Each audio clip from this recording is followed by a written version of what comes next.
dimension de son gigantesque film-spectacle devrait suffire à l'occuper. Robert Hossein, que nous retrouverons tout à l'heure, en sera le héros masculin. Quant à Angélique elle-même, marquise des anges et reine de cœur comme on sait, elle aura le joli visage de Michel Mercier.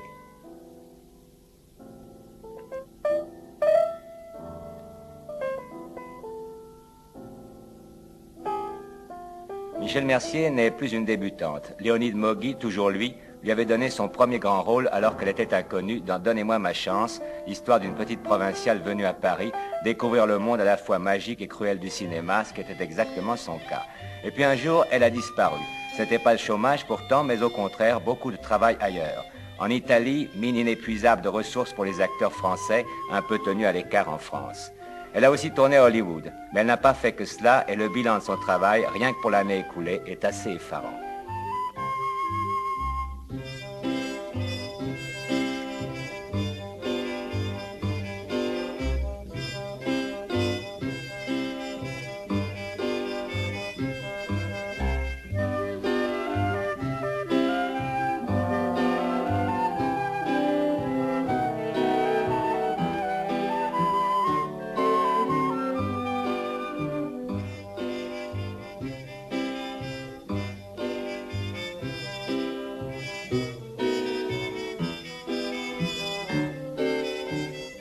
J'ai fait 8 films à sketch. 8? Oui, des sketchs en fait. Oui. Et 2 films, 2 grands films. Plus un film aux États-Unis. Oui. Vous ne vous reposez jamais alors? Pas beaucoup cette année. Oui. Et ces films à sketch, parlez-moi un peu des films italiens que vous faites justement. Quel est celui qui vous a plus intéressé? Il y en a un qui m'a beaucoup amusé, c'est un film où je dois jouer le rôle d'un travesti. Un travesti? Oui. Est-ce que c'est un travesti? C'est un monsieur qui se déguise en dame? Ou une dame, oui, enfin... C'est plutôt un monsieur qui se déguise en dame. C'est un monsieur qui se déguise en dame, oui. Les dames qui se déguisent en monsieur, ça doit avoir un autre terme technique, ça sera pour un autre film, ça. Oui. Enfin, c'était moi en l'occurrence. Oui. Moi qui me déguisais en monsieur. Je devais faire partie, en l'occurrence, du carrousel à Paris. Oui. Une troupe de musical, oui. Spécialisée. Oui. Et je devais me transformer en petit garçon avec cheveux courts et pantalon.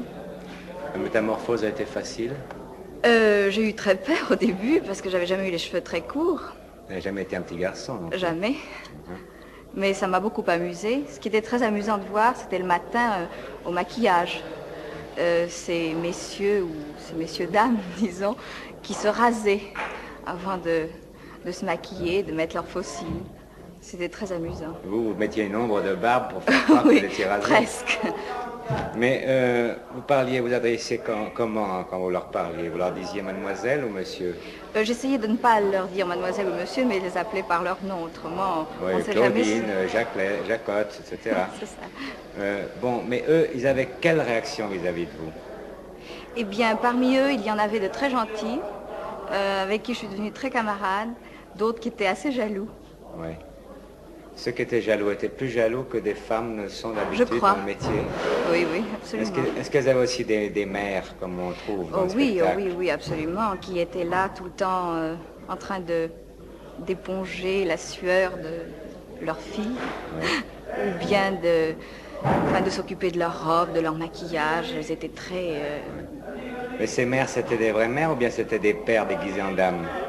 Je crois effectivement, on a découvert que parmi elles, enfin, il y en avait une qui n'était pas la mère, c'était le père. Oui. Et oui, je sais, cela fait toujours un peu de bruit quand on tourne un film sur le plateau d'à côté. Reprenons. Bon, après ça, il y a eu les États-Unis. Alors, les États-Unis, Hollywood, ça, c'est une autre aventure. Oui, c'était une aventure très difficile et très dure. Je crois que j'ai appris ce que c'était que le cinéma là-bas. À Hollywood. À Hollywood. Vous dites ça avec un air un peu accablé, parce que beaucoup de gens ont appris le métier du cinéma, mais vous, on dirait que c'est la morale du cinéma que vous avez appris là-bas. La morale est partout pareil, mais c'était très dur au point de vue... les gens n'ont pas beaucoup de sentiments, si vous voulez, au départ. C'est assez dur, ils sont très durs. Ouais. Moi, je suis arrivée un petit peu les mains vides. Je suis repartie, peut-être le couteau à la main. Enfin, parce que là-bas, c'est vraiment se battre au couteau si on veut en ressortir. Ouais. Vous tournez avec un acteur célèbre, Bobo. Oui, Bobo est un personnage intéressant. très C'est un intéressant. grand C'est comique. un grand comique, un grand personnage. Il ne vous a pas fait rire. Comment? Il ne vous a pas fait rire. Pas tellement, non. Je crois il est moins drôle à la vie qu'à l'écran. Ah, qu'est-ce qui vous fait dire ça? Bien, comme tous les comiques, évidemment, c'est très difficile de travailler avec lui. Parce que c'est lui qui compte d'abord. Donc, il se met tellement en avant que c'est très difficile Les autres sont toujours en arrière. de pouvoir se défendre. Ouais. Ceci dit, après certaines mises au point, disons, que j'ai dû faire, parce que il fallait bien que je continue, nous sommes devenus très amis. Il m'a demandé même à la fin de faire partie de son show à la télévision. Je devais danser, chanter avec lui, donc vous voyez, tout s'est terminé très bien. Et vous pensez que les comiques sont particulièrement difficiles à vivre? Oh, à vivre, je ne sais pas, en tout Non, cas, je parle pour un travailler, acteur, c'est pour une actrice qui difficile. travaille avec eux. Je crois que c'est plus difficile que les autres. Enfin, ça dépend, évidemment. Ouais, un monsieur qui pleure, pendant qu'il pleure, on peut toujours se mettre devant lui, il ne fait pas attention parce qu'il est aveuglé Non, par les larmes. c'est pas la question, c'est le personnage. Ouais. Aujourd'hui, avec la Marquise des Anges, vous revenez dans les studios français. Mais après avoir interprété un travesti, une prostituée bolognaise ou autre, on vous propose par conséquent un nouveau rôle d'éluré. Comment est-ce que vous expliquez que vous, qui êtes si convenable, si bien élevée, si discrète dans votre jeu et dans votre vie, on vous propose surtout des rôles de ce genre? Je n'ai vraiment aucune idée. Ça vous ennuie ou pas? Pas du tout. Au contraire, c'est le propre même d'une comédienne de pouvoir jouer tout. Ça vous venge peut-être d'une certaine pudeur naturelle que vous jugez excessive? Peut-être. Puis en tout cas, comme ça, vous pouvez montrer justement l'étendue de votre talent, et puis vous avez votre conscience pour vous. Vous dites à ces gens qui croient que je suis tellement convenable, ils vont bien voir. Mais en fait, enfin, vous laissez rêver, quoi, dans un sens et dans l'autre. C'est ce qu'il faut. Oui. Si vous pouviez choisir votre prochain rôle, ce serait quoi? Eh bien, j'aimerais beaucoup faire une comédie musicale. Oui. Depuis toujours, je rêve de faire un film de danse. Et c'est ce que je préférerais à l'heure actuelle, On ne vraiment. vous propose jamais ça. Non, pas pour le moment. Pourquoi? Je ne sais pas. On n'en fait pas en France ou bien... On n'en fait pas beaucoup en France, il faut bien le dire. En somme, ce que nous faisons en ce moment, c'est plutôt une petite annonce, quoi. Non, pas tout à fait, mais enfin... Non, j'aimerais beaucoup tourner.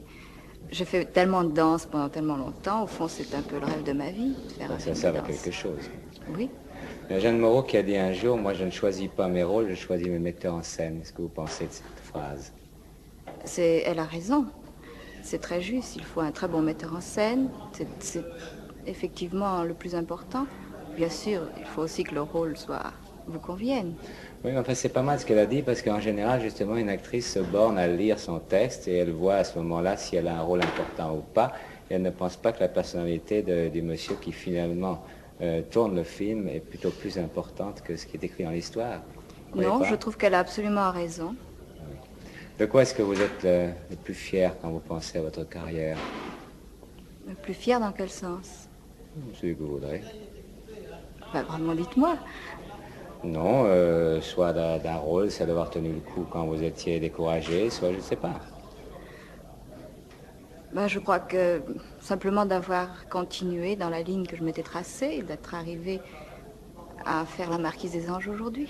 La production sera contente. C'est pas pour elle, c'est pour moi, je le dis. Et quelle est l'erreur que vous regrettez le plus d'avoir faite? Je ne peux pas dire... je fais des erreurs, on en fait toujours, mais j'ai toujours fait ce que je sentais faire. J'ai toujours été au bout des choses, telles que je voulais les voir, telles que je les voyais, je les ai faites. Est-ce qu'il y a en particulier quelque chose que vous avez fait et que vous ne referiez plus? Non.